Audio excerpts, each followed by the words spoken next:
இதய வரிகள். அவள் கேட்டது பணம் அல்ல, ஒரு வார்த்தை. இது கணவன் மனைவிக்கான வாழ்க்கை கதை. உனக்கு என்ன குறை? இந்த கேள்வியை அவன் பல முறை கேட்டிருக்கிறான். ஒவ்வொரு முறையும் அவள் அமைதியாக இருந்திருக்கிறாள். அவளுக்கு வீடு இருந்தது, கணவன் இருந்தான், குழந்தைகள் இருந்தார்கள், வசதியாக வாழ தேவையான பணமும் இருந்தது. ஆனால் அவளுடைய மனதில் மட்டும் ஒரு வெற்றிடம் இருந்தது. அந்த வெற்றிடம் என்ன? அதை அவளால் கணவனிடமும் சொல்ல முடியவில்லை. ஒரு நாள் அவள் அவனிடம் ஒரு விஷயம் கேட்டாள். அது விலை உயர்ந்த பரிசு இல்லை, தங்க நகை இல்லை, சுற்றுலா அழைத்து செல்ல வேண்டும் என்பது கூட இல்லை. அவள் கேட்டது, ஒரு நாளாவது என்னை உட்கார வைத்து நீ எப்படி இருக்கன்னு கேட்பீங்களா? அந்த ஒரு கேள்வி அவர்களுடைய பல வருட திருமண வாழ்க்கையை மாற்றியது. இப்போ கதைக்குள்ள போலாம். விக்ரம் ஒரு நல்ல வேலையில் இருந்தான். அவனுக்கு நல்ல சம்பளம், சொந்த வீடு, கார், 2 குழந்தைகள். அவன் குடும்பத்திற்கு எந்த குறையும் வைக்கவில்லை. மனைவி மீனாவுக்கு தேவையானதை கேட்பதற்குள் வாங்கி தருவான். பிறந்த நாளுக்கு நகை, திருமண நாளுக்கு புதிய புடவை, குழந்தைகளுக்கு நல்ல பள்ளி, விடுமுறையில் சுற்றுலா. வீட்டில் எந்த பொருள் தேவைப்பட்டாலும் உடனே வாங்கி விடுவான். ஆனால் விக்ரமுக்கு ஒரு நம்பிக்கை இருந்தது. நான் என் மனைவியை நல்லா பார்த்துக்கிறேன். அவன் உண்மையாகவே அப்படித்தான் நினைத்தான். ஆனால் மீனாவின் மனதில் வேறு ஒரு உண்மை இருந்தது. ஒரு சாதாரண காலை நேரம், ஒரு 6 மணி. மீனா எழுந்து விட்டாள். சமையல், குழந்தைகளை எழுப்புவது, லஞ்ச் பாக்ஸ், பிரேக்ஃபாஸ்ட், பள்ளிக்கான தயாரிப்பு, விக்ரமுடைய ஷர்ட் அயனிங், அவனுடைய காஃபி, எல்லாமே அவள் கையில். விக்ரம், காஃபி. அவன் லேப்டாப்பை பார்த்து கொண்டே காஃபியை எடுத்தான். Breakfast ready? சரி. இன்னைக்கு குழந்தைய ஸ்கூல்ல இருந்து நீங்க கூட்டிட்டு வர முடியுமா? முடியாது, இன்னைக்கு மீட்டிங் இருக்கு. சரி. அவள் மீண்டும் சமையலறைக்குள் சென்றாள். விக்ரம் அவளை பார்த்ததே இல்லை. அவனுக்கு அவசரம். அவனுடைய மனதில் வேலை, அவனுடைய போனில் மெசேஜஸ், அவனுடைய கேலண்டரில் மீட்டிங்ஸ். அவன் வீட்டை விட்டு கிளம்பும்போது, நான் போறேன். சரி, அவ்வளவுதான். கதவு மூடியது. மீனா சில வினாடிகள் அந்த கதவை பார்த்து கொண்டிருந்தாள். பிறகு மெதுவாக சமையலறைக்குள் சென்றாள். அந்த நாளில் நடந்த ஒரு சிறிய விஷயம். மதியம் மீனா விக்ரமுக்கு போன் செய்தாள். அவன் எடுத்தான். சொல்லு என்றான். என்னங்க, சாயங்காலம் கொஞ்சம் சீக்கிரம் வர முடியுமா என்றாள். ஏன்? கொஞ்சம் பேசணும். இன்னைக்கு முடியாது, ரொம்ப வேலை இருக்கு. சரி, வேற ஏதாவது? இல்ல. போன் கட்டு. மீனா போனை கீழே வைத்தாள். அவள் அளவில்லை. ஆனால் அவளுடைய முகத்தில் இருந்த சிரிப்பு மட்டும் மறைந்தது.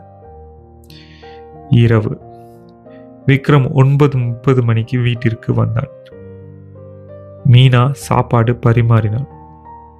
இன்னைக்கு ரொம்ப டயர்ட் என்று விக்ரம் சொன்னான். சாப்பிடுங்க என்றாள். அவன் சாப்பிட்டான். சாம்பார் நல்லா இருக்கு. அவள் அவனை பார்த்தாள். அது அவளுக்கு அந்த நாளில் கிடைத்த ஒரே பாராட்டு.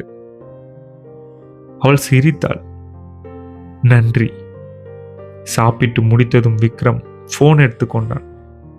மீனா பாத்திரங்களை எடுத்து சென்றாள். அவள் மனதில் ஒரே ஒரு கேள்வி. என்னிடம் பேச அவருக்கு 5 நிமிடம் கூட இல்லையா? அடுத்த ஞாயிற்றுக்கிழமை விக்ரம் வீட்டிலேயே இருந்தான். மீனா அவனுக்கு டீ கொண்டு வந்து கொடுத்தாள். அவன் டிவி பார்த்து கொண்டிருந்தான். விக்ரம், நான் உங்ககிட்ட ஒரு விஷயம் கேட்கலாமா? கேளு. நீங்க என்ன சந்தோஷமா வைத்திருக்கிறீங்கன்னு நினைச்சிட்டு இருக்கீங்களா? விக்ரம் உடனே, ஆமா, ஏன் கேட்குற? நீங்கள் எனக்கு தேவையான எல்லாத்தையும் வாங்கி தர்றீங்க. குழந்தைகளை நல்லா படிக்க வைக்கிறீங்க. நம்ம குடும்பத்திற்காக உழைக்கிறீங்க. எனக்கு அது எல்லாமே தெரியும். விக்ரம் சிரித்தான். அப்புறம் என்ன? அவள் சில வினாடிகள் அமைதியாக இருந்தாள். எனக்கு ஒரே ஒரு விஷயம் மட்டும் கூற. என்ன? அவள் அவனை நேராக பார்த்தாள். நீங்க என்கிட்ட பேசுறதே இல்லை. விக்ரம் சிரித்து விட்டான். இதுக்காகத்தானே இவ்வளவு சீரியஸா பேசுற? அவளுடைய முகம் மாறியது. அவள் மெதுவாக சொன்னாள், ஆனா எனக்கு இது பெரிய விஷயம். விக்ரம் டிவியை ஆஃப் செய்தான். சரி, என்ன பேசணும்? அவள் கண்களில் கண்ணீர். இப்போ பேச வேண்டாம் என்று எழுந்து சென்றாள். அவளுடைய பழைய நினைவு. அந்த இரவு மீனா தூங்கவில்லை. திருமணத்திற்கு முன் விக்ரம் எப்படி இருந்தான் என்று நினைத்தாள். அப்போது அவன் தினமும் ஃபோன் செய்வான். சாப்பிட்டியா? என்ன பண்ற? இன்னைக்கு என்ன நடந்தது? என்ன நினைச்சியா? என்று பல விஷயங்கள் பேசுவான். அவளுடைய குரலை கேட்பதற்காகவே ஃபோன் செய்வான். அப்போது அவனிடம் அதிகமாக பணம் இல்லை, பெரிய கார் இல்லை, சொந்த வீடு இல்லை. ஆனால் நேரம் இருந்தது. இப்போது அவனிடம் எல்லாமே இருக்கிறது, ஆனால் நேரம் மட்டும் இல்லை. மறுநாள் காலை மீனா வழக்கம் போல வேலை செய்தாள். ஆனால் அந்த நாள் முதல் அவள் விக்ரமிடம் எதையுமே கேட்கவில்லை. காஃபி வேண்டுமா? பிரேக்ஃபாஸ்ட் ரெடி, லஞ்ச் எடுத்துக்கோங்க. அவளுடைய பேச்சு அனைத்தும் தேவையான வார்த்தைகளாக மட்டுமே இருந்தது. விக்ரமுக்கு அது முதலில் தெரியவில்லை. ஒரு வாரம் கழித்துதான் அவன் கவனித்தான். ஒரு நாள் அவன் கேட்டான், மீனா என்ன ஆச்சு? ஒண்ணுமில்ல. நீ சரியாவே பேச மாட்டேங்கிற. வேலை இருக்குல்லங்க. என்ன? ஒன்றும் இல்லைங்க. அவள் சிரித்தாள். ஆனால் அந்த சிரிப்பில் உயிரே இல்லை. அன்று ஒரு சிறிய மாற்றம்.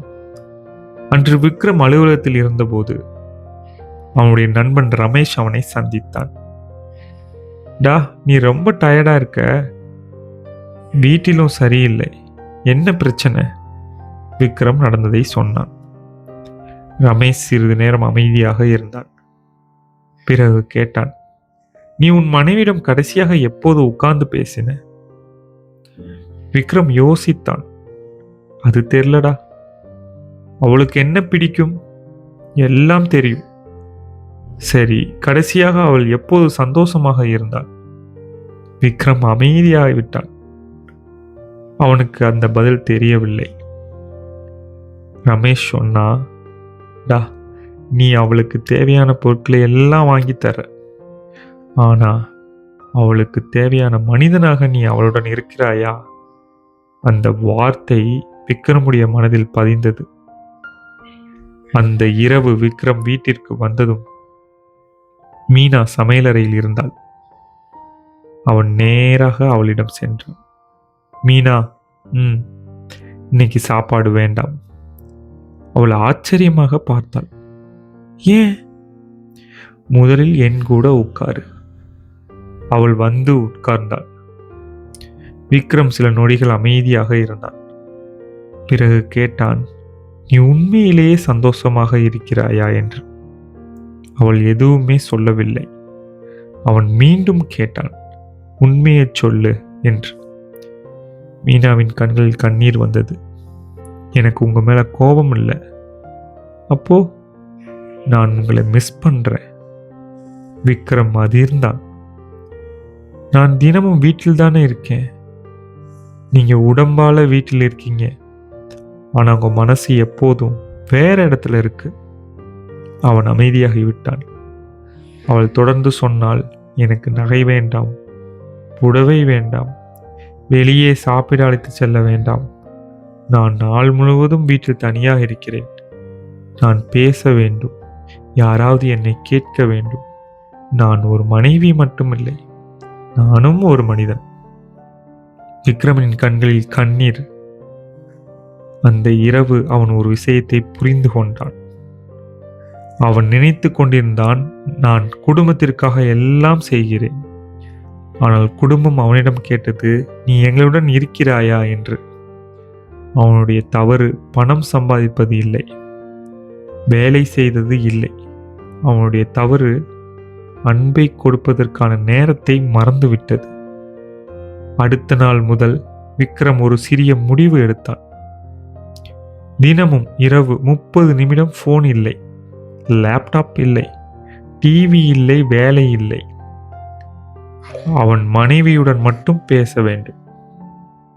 முதல் நாளில் இன்று எப்படி இருந்தது என்று கேட்டான். மீனா சிரித்தாள். லேட்டா புரிஞ்சுக்கிட்டேன். இந்த இரவு அவர்கள் நீண்ட நேரம் பேசினார்கள்.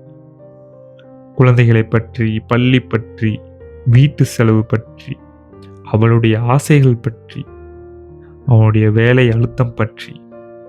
பல வருடங்களாக சொல்லாமல் இருந்த விஷயங்கள் எல்லாம் மெதுவாக வெளியே வந்தன.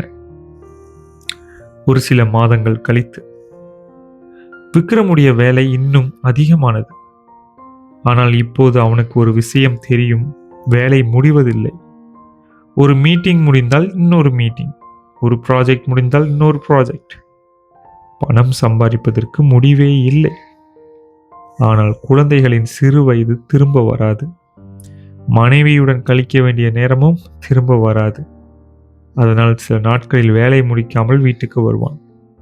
மீனா கேட்டால், வேலை இருக்கே. இருக்கு, அப்புறம் ஏன் வந்தீங்க? அவன் சிரித்தான். வேலை நாளைக்கும் இருக்கும். நீ எனக்காக காத்திருக்கிற நேரம் நாளைக்கு இருக்குமான்னு எனக்கு தெரியாது. மீனா சிரித்தாள். அந்த ஒரு வார்த்தை அவளுக்கு 1000 பரிசுகளை விட பெரியதாக இருந்தது. வருடங்கள் கழிந்தன. குழந்தைகள் வளர்ந்தார்கள். வீடு மாறியது, வாழ்க்கை மாறியது. ஒரு நாள் விக்ரம் ஓய்வு பெறும் வயதை அடைந்தான். அவன் வீட்டில் இருந்தான். அப்போது மீனா அவனிடம் வந்து ஒரு பழைய பாக்ஸ் கொடுத்தாள். அதில் அவன் திருமணத்திற்கு முன்பு எழுதிய சில கடிதங்கள் இருந்தன. விக்ரம் அதை பார்த்து ஆச்சரியப்பட்டான். இதை இன்னும் வைத்திருக்கியா? ஆமாம். அவன் ஒரு கடிதத்தை திறந்தான். அதில் அவன் எழுதியிருந்தது, நான் உன்னை வாழ்நாள் முழுவதும் சந்தோஷமாக வைத்திருப்பேன் என்று. அதை படித்ததும் விக்ரம் சிரித்தான். மீனா அவனை பார்த்து கொண்டிருந்தாள். நான் அந்த ப்ராமிஸை காப்பாற்றினேனா என்று விக்ரம் கேட்டான். மீனா அவன் அருகில் வந்து உட்கார்ந்தாள். அவனுடைய கையை பிடித்தாள். ஆமாம். விக்ரம் சிரித்தான். எப்போ? மீனா மெதுவாக சொன்னாள், நீ எனக்கு எல்லாம் வாங்கி தந்த போது இல்லை, நீ எனக்காக நேரம் ஒதுக்க ஆரம்பித்த நாளிலிருந்து. இந்த கதையின் உண்மையான அர்த்தம், கணவன் மனைவி வாழ்க்கையில் அன்பு என்றால் பணம் மட்டும் இல்லை, அன்பு என்றால் பரிசு மட்டும் இல்லை, அன்பு என்றால் பெரிய சர்ப்ரைஸ் மட்டும் இல்லை. சில நேரங்களில் என்ன ஆச்சு என்று கேட்பது அன்பு. நான் இருக்கேன் என்று சொல்வது அன்பு. நீ சோர்வாக இருக்கிறாயா என்று கவனிப்பது அன்பு. அவர்களுடைய பேச்சை போனை பார்த்து கொண்டே கேட்காமல் அவர்களின் கண்களை பார்த்து கேட்பது அன்பு. கணவன்களுக்கு ஒரு வார்த்தை, உங்கள் மனைவி உங்களிடம் சில நேரம் கோபப்படலாம், சின்ன விஷயத்திற்காக சண்டை போடலாம், நீங்க என்னை கவனிக்கவே மாட்டீங்க என்று கூட சொல்லலாம். அந்த வார்த்தையின் பின்னால் சில நேரங்களில் ஒரு பெரிய எதிர்பார்ப்பு இருக்கும். என்னை கொஞ்சம் கவனிங்க என்பதுதான் அது. அதை கோபமாக எடுத்துக்கொள்ளாமல் ஒரு முறை அமைதியாக கேளுங்கள். மனைவிகளுக்கும் ஒரு வார்த்தை, உங்கள் கணவன் தினமும் வெளியே போராடி கொண்டிருக்கலாம். அவனுடைய பிரச்சனைகள் எல்லாம் உங்களிடம் சொல்லாமல் கூட இருக்கலாம். அவன் அமைதியாக இருந்தால் அவருக்கு என்னை பிடிக்கவில்லை என்று உடனே நினைக்காதீர்கள். சில ஆண்களுக்கு தங்களுடைய வலியை வார்த்தைகளில் சொல்ல தெரியாது. அவர்களிடம் ஒரு முறை கேளுங்கள், என்னங்க எல்லாம் சரியா? அந்த ஒரு கேள்வி கூட அவர்களுக்கு பெரிய ஆறுதலாக இருக்கலாம். இதய வரிகள். திருமணத்திற்கு பிறகு கணவன் மனைவி இருவரும் ஒருவரை ஒருவர் மாற்ற முயற்சி செய்யாதீர்கள். முதலில் ஒருவரை ஒருவர் புரிந்து கொள்ள முயற்சி செய்யுங்கள். ஏனென்றால் ஒரு நல்ல திருமணம் என்றால் சண்டையே இல்லாத திருமணம் அல்ல. சண்டை வந்தாலும் நாம் இருவரும் ஒரே பக்கம் என்று நினைக்கும் திருமணம். வாழ்க்கையில் பணம் தேவையில்லை, வீடு தேவையில்லை, வசதிகள் கூட தேவையில்லை. ஆனால் இவை எல்லாவற்றையும் வைத்துக்கொண்டு ஒருவருக்கொருவர் நேரமில்லாமல் போனால் அந்த வீட்டில் வசதி இருக்கும், வாழ்க்கை இருக்காது. அதனால் இன்று உங்கள் கணவன் அல்லது மனைவியிடம் ஒரு கேள்வி கேளுங்கள். நீங்கள் உண்மையிலேயே சந்தோஷமாய் இருக்கிறாயா என்று. அந்த கேள்விக்கான பதிலை அவசரப்படாமல் கேளுங்கள். அவர்களின் வார்த்தைகளை மட்டுமல்ல, அவர்களின் மனதையும் கேளுங்கள். ஏனென்றால் ஒரு நாள் பணமெல்லாம் இருக்கும், வீடு இருக்கும், பொருட்கள் இருக்கும். ஆனால் நம்முடன் பேச வேண்டிய மனிதர் மட்டும் அருகில் இல்லாமல் போகலாம். அதனால் அன்பை நாளைக்கு ஒத்தி வைக்காதீர்கள். இன்று பேசுங்கள், இன்று மன்னியுங்கள், இன்று அணைத்து கொள்ளுங்கள், இன்று சொல்லுங்கள். நீ என் வாழ்க்கையில் இருப்பது எனக்கு கிடைத்த மிகப்பெரிய வரம். இதுதான் இன்றைய இதய வரிகள். நன்றி. மீண்டும் ஒரு அழகான வாழ்க்கை கதையுடன் சந்திப்போம்.